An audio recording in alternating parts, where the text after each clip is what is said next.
Hi hello welcome to our channel.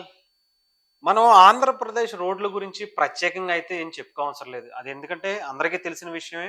ముఖ్యంగా ఆంధ్రాలో ఉన్న వారికైతే చాలా బాగా మనకన్నా ఎక్కువ అనుభవంగా ఉంటారు వాళ్ళకి. అయితే ఇక్కడ రీసెంట్‌గా అంటే ఇక్కడ మనకి ఆయన మంత్రిగా తెలుసు. మంత్రి కొట్టు సత్యనారాయణ గారు.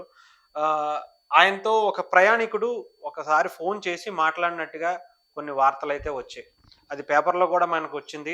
అంటే ఆంధ్రప్రదేశ్ రోడ్ల గురించి ఆ ప్రయాణికుడు ఆయనతో ఏం మాట్లాడారు అనేది ఒక్కసారి మీకు వినిపిస్తా.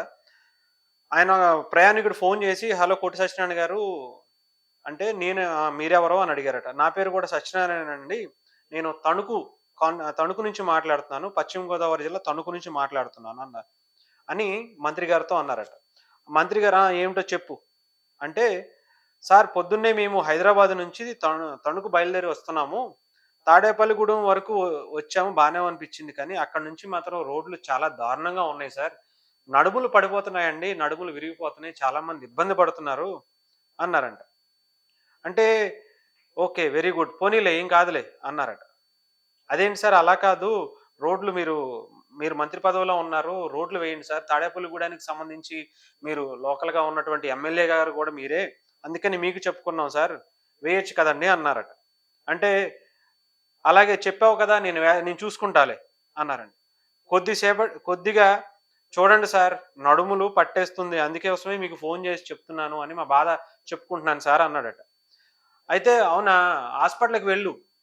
నీకు కావాలంటే ట్రీట్‌మెంట్ చేపిస్తా ఫ్రీగా అని చెప్పి వెటకారంగా ఆ ప్రయాణికుడితో మంత్రి, ఆ నియోజకవర్గ ఎమ్మెల్యే, అలాగే మంత్రిగా ఉన్నటువంటి కొట్టు సత్యనారాయణ గారు చెప్పారట. "ఫ్రీగా వైద్యం చేపిస్తాను. నీకు నడుములు పడిపోతే పడిపోనియి. నువ్వు ఎళ్లి ఫ్రీగా వైద్యం చేపించుకో" అన్నారంట. అదే అంటే "రోడ్డు వేయరా సార్" అన్నాడట. "ఎందుకొచ్చిందయ్యా? ఎక్కడో తణుకు తణుకు వచ్చావు కదా! వచ్చిన పనేదో చూసుకొని ఎళ్ళు. నాకు దానికోసం మళ్ళీ ఫోను చెయ్యాలా? రోడ్డు వెయ్యాలా లేదా అన్నది నేను చూసుకుంటాలే. నువ్వు నాకు చెప్పాలా?" అన్నట్టుగా అతని మీదే మళ్ళీ రివర్స్ అయ్యారట మన మంత్రి గారు. అంటే ఆంధ్రప్రదేశ్‌లో కనీసం సదరు ఎవరైనా సరే ఏ పరిస్థితిలో కూడా మాట్లాడాల్సిన అవసరం లేదు. ఒకటి మాట్లాడినా కూడా వాళ్ళని ఏదో రకంగా ఇబ్బంది పెట్టో, లేదంటే కేస్ పెట్టో, ఇంకోటి బుక్ చేసో వాళ్ళని లోపలేయటం మనం ఇప్పటి వరకు చూసాం. కనీసం రోడ్లు పరిస్థితి ఇలా ఉంది సార్. మేము రోజు తిరగటానికి ఇబ్బందిగా ఉంటుంది. మా నడుములు పోతున్నాయి. కొంతమంది ప్రాణాలే పోతున్నాయి సార్ అని చెప్పి ఒక బాధితుడు ఆయనకి ఇక్కడ ఉన్నటువంటి మంత్రి గారికి ఫోన్ చేసి చెప్పుకుంటే, ఆయన తిరిగి ఎటకారంగా మాట్లాడుతున్న విషయం వైరల్‌గా మారింది ముఖ్యంగా. అంటే, "నీకు నడుములు పోతే పోయినీలే కావాలంటే ఎళ్లి ఫ్రీగా వైద్యం చేపించుకో" అని చెప్పి వెటకారంగా ఆయన చెప్తున్నాడంటే, ఇంకా ఆంధ్రప్రదేశ్‌కి సంబంధించి ఏం చెయ్యాలో, ఎవరికి చెప్పుకోవాలో తెలియని పరిస్థితిలో ఆంధ్రప్రదేశ్ ప్రజలున్నారని మనం అర్థం చేసుకోవచ్చు. ముఖ్యంగా ఆంధ్రప్రదేశ్ అంటే ఈ ఒక్క నియోజకవర్గంలోనే ఈ ఒక్క మంత్రి గారికేనా ఇది జరిగింది అంటే కాదు. అన్ని నియోజకవర్గాల్లో అదే పరిస్థితి.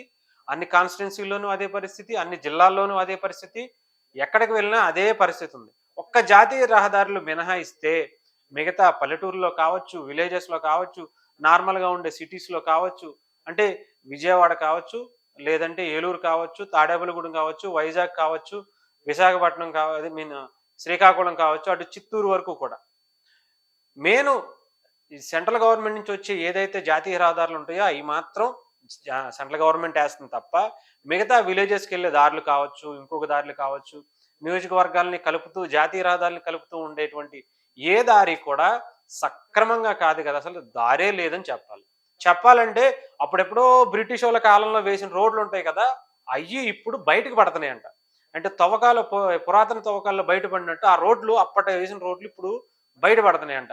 ఈ వర్షాలకి ఇవన్నీ పోయే పరిస్థితికొచ్చేటప్పటికి అవన్నీ కొట్టుకుపోయి, ఆ పాత రోడ్లు ఎప్పుడో బ్రిటిష్ కాలం వేసారు కదా! ఆ రోడ్లు ఇంకా చాలా మంది జనాలైతే ఏమన్నా పాత వస్తువులేమన్నా దొరుకుతాయేమో అని వెతుక్కోవాల్సిన పరిస్థితి ఆంధ్రప్రదేశ్‌కి దాపురిచ్చిందంటే, ఇది ప్రజల అదృష్టం గూడా అని చెప్పుకోవాలి. ఎందుకంటే ఏరి కోరి 151 సీట్లు ఇచ్చారు కాబట్టి, తగిన శాస్తి జరుగుతుంది అని చెప్పి చాలామంది అనుకుంటున్నారు.